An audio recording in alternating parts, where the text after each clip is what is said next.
Assalamualaikum warahmatullahi wabarakatuh. Baik, kaifa halukum jami'an? Atamanna annakum bi khairin wa sihatin wa afiatin insyaallah. Amin amin ya rabbal alamin. Okey, alhamdulillah kita jumpa lagi. Kali kita jumpa dalam bulan Ramadan ni. Kita masih teruskan podcast kita seperti mana yang kita janjikan dengan izin Allah Subhanahu Wa Taala. Dia dah masuk ke episod yang ke-6. Hari ni episod ke-6. Tajuk dia menarik. Jadi ada persoalan orang tanya, kena kahwin dengan orang Arab ke nak belajar bahasa Arab ni? Ini satu perkara yang sangat baik. Ada orang bertanya, sebenarnya saya ada kenalan pun yang dia berkahwin dengan orang Arab pun, second wife lah, untuk dia belajar bahasa Arab tu. Tapi hasilnya kurang memuaskan lah. Kurang memuaskan untuk dia, pengalaman dia. Mungkin orang lain ada pengalaman lain, tapi kita tak tahu. Cuma kita kata, perlukah, adakah kritikal untuk kita mencari pasangan berbangsa Arab untuk kita belajar bahasa Arab? Okey, bagi orang yang dah melalui perkahwinan, dia tahu bukan semua yang diimpikan itu indah. Kadang-kadang dia biasalah hujan, hujan panas, kemarau, ada ais, ada musim sejuk. Itu satu biasa. Kehidupan juga begitu. Ada masa kita di atas, ada masa di bawah. Jadi kalaulah niat untuk berkahwin dengan Arab tu untuk belajar bahasa Arab, saya secara peribadi mengatakan bahawa tidak ada keperluan untuk melakukan perkara tersebut.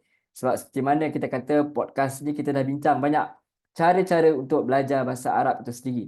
Jadi ya, tuan-tuan boleh rujuk lah. Tuan-tuan puan-puan boleh, sahabat-sahabat boleh rujuk video-video yang lepas.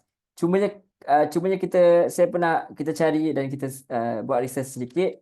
Ada sebenarnya orang kongsikan sebenarnya bila dah berkahwin dengan orang Arab tu, kadang-kadang kita bercakap tu bukan cakap dalam bahasa Arab, kita banyak bertutur dalam bahasa yang semua orang faham, iaitu bahasa Inggeris. Itu kebiasaannya berlaku.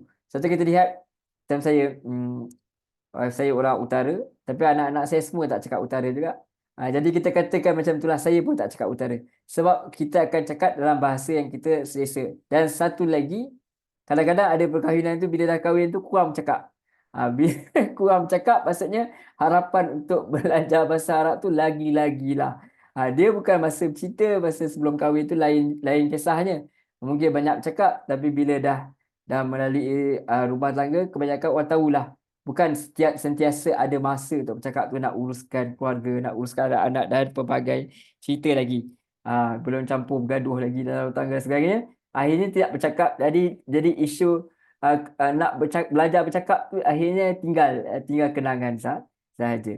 Jadi antaranya, jadi secara ringkas sebenarnya kita nak katakan, saya tidak bersetujulah. Mungkin ada orang pengalaman, mungkin dia dah kenal daripada universiti, dia memang sentiasa bercakap dan dia itu boleh bercakap, memang orang jadi bercakap dengan pasangan dia dan pasangan dia pun bercakap dalam bahasa Arab. Yes, ya, tak ada masalah. Tetapi kalau kita katakan adakah itu cara yang paling praktikal, maka kita katakan bagi pandangan saya dia tidaklah praktikal. Sebab kita ada banyak lagi cara-cara, contoh antaranya ialah dengan mendapatkan video podcast ni lah. Ini kita nak bincang ringkas-ringkas saja. Kemudian kalau kita nak belajar bahasa Arab dengan orang Arab juga, kena pilih juga nak belajar untuk apa. Untuk secara rasmi ke, bahasa Fusha ke, bahasa apa tu, dialek dia ke. Kalau kita nak belajar dialek Saudi, tapi kita pergi kahwin dengan orang Sudan misalnya, memang larilah. Nak kahwin dengan Morocco ke, larilah, dia punya dialek tak sama. Dan kalau kita kata nak belajar Fusha, nak kahwin dengan orang bahasa Arab, nak belajar Fusha, mereka kebanyakan tidak bertutur dalam Fusha. Banyak bahasa-bahasa lah. Kalau bahasa rasmi pun bahasa rasmi yang casual, macam kita cakap esok, kita kata besok, sok. Jadi banyak yang nak mendapat Fusha itu bukan dengan cara itulah. Sedangkan nak mendapat bahasa Fusha misalnya, banyak sekali sumber-sumber dalam internet, terlampau banyak. Paling senang nak belajar Fusha. Paling senang nak belajar Fusha. Belajar dialek, tapi dah ada orang kongsikan dalam blog dan sebagainya, dalam vlog, dalam YouTube. Jadi boleh cari apa dialek yang kita minat, dan ada buku-buku yang boleh membantu. Dan ada grup-grup yang boleh kita join. Itu sebenarnya lebih lebih praktikal untuk kita belajar. Macam kita ada anak, misal saya mengajar bahasa Arab, misal bukan semua juga anak-anak yang akan mengikut kita belajar bahasa Arab tu. Jadi duduklah satu family tu, kadang-kadang adik-beradik pun tak bercakap. Jadi kita katakan bahawa kalau satu yang praktikal untuk berkahwin dengan Arab semata-mata untuk belajar bahasa Arab, tapi lebih penting adalah kita ada internet. Itu saya kata kritikalnya adalah kena ada internet supaya kita boleh belajar. Hubung dalam banyak grup-grup Telegram yang menyediakan borak secara percuma, ada yang berbayar. Pergi cari orang Arab belajar, kalau ada duit bayar mereka untuk kita sentiasa bertutur. Jadi perkara-perkara tersebut boleh dilakukan. Saya rasa pertemuan kali ini ringkas saja sebab just nak menjawab ada orang soal kan, ada orang email tanya. Jadi kita jadikan dia sebagai podcast hari ini secara ringkas dan mudah-mudahan ada manfaat. Tetapi kalau dah memang kita ni bertutur dalam bahasa Arab dan kita nak apa supaya bahasa Arab kita tak lupa. So kita pun sama-sama belajar kat Jordan, jumpa kat sana orang Arab juga belajar kat Jordan, ke orang Jordan ke kahwin dengan dia. So terus dah boleh bertutur dalam bahasa Arab, bahasa dialek dia lah. Dan itu mungkin membantu. Tetapi bagi orang yang zero tiba-tiba nak pergi belajar, dia pun tak reti nak ajar kita macam mana, dia pun tak boleh cakap, dia pun tak tahu macam nak cakap, lah dia mengajar dia cakap bahasa Inggeris dengan kita. Itu yang boleh belajar, yang boleh cakap bahasa Inggeris. Yang tak boleh cakap, lama-lama kita bercakap dalam bahasa isyarat ataupun tak bercakap langsung. Wallahu a'lam. Okey, apa pun itu pengalaman masing-masing. Kalau ada boleh tinggalkan dalam komen. Kita mungkin nak dengar perbincangan ni. Mungkin ada pandangan yang berbeza, silakan. Mungkin itu sebagai input untuk kita supaya kita boleh sediakan lagi program-program yang lebih baik supaya dapat menjadi rujukan lah untuk orang yang mau belajar dialek atau bahasa Arab, dan khususnya dialek yang kita sedang promote sekarang ialah dialek Hijazi yang digunakan di Mekah, di Madinah dan juga di Jeddah. Okey, baik. Seperti biasa kita akan kongsikan sedikit apa dialek yang ada dalam video tu. Ada 825 video. Tetapi kita nak kongsikan satu.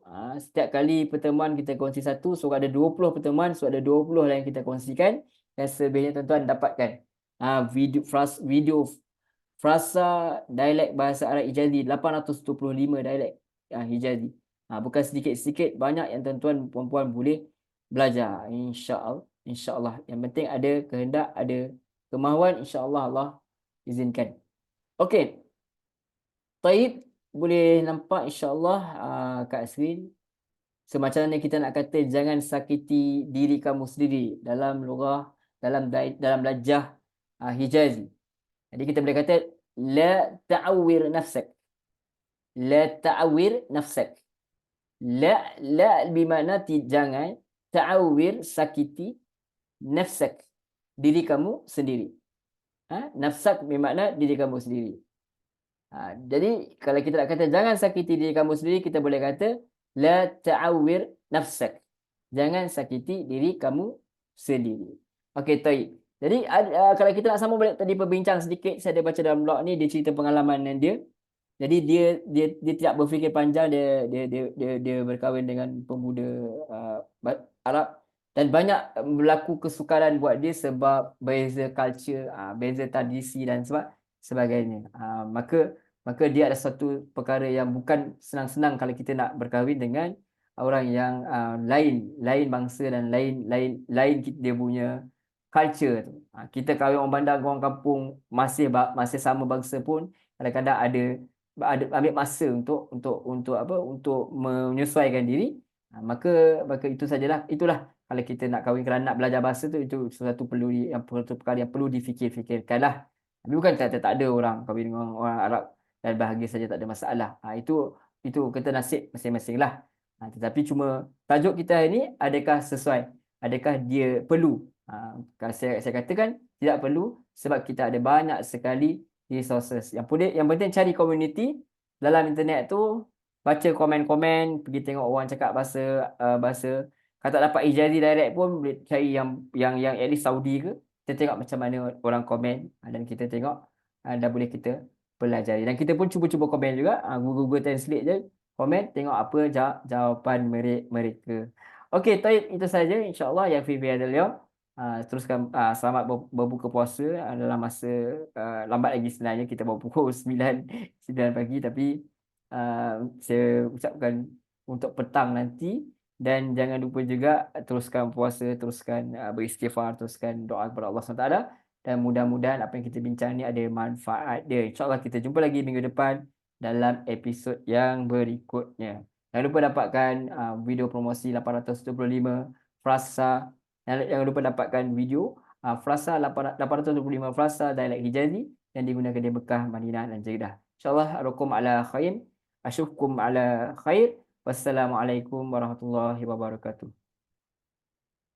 Terima kasih.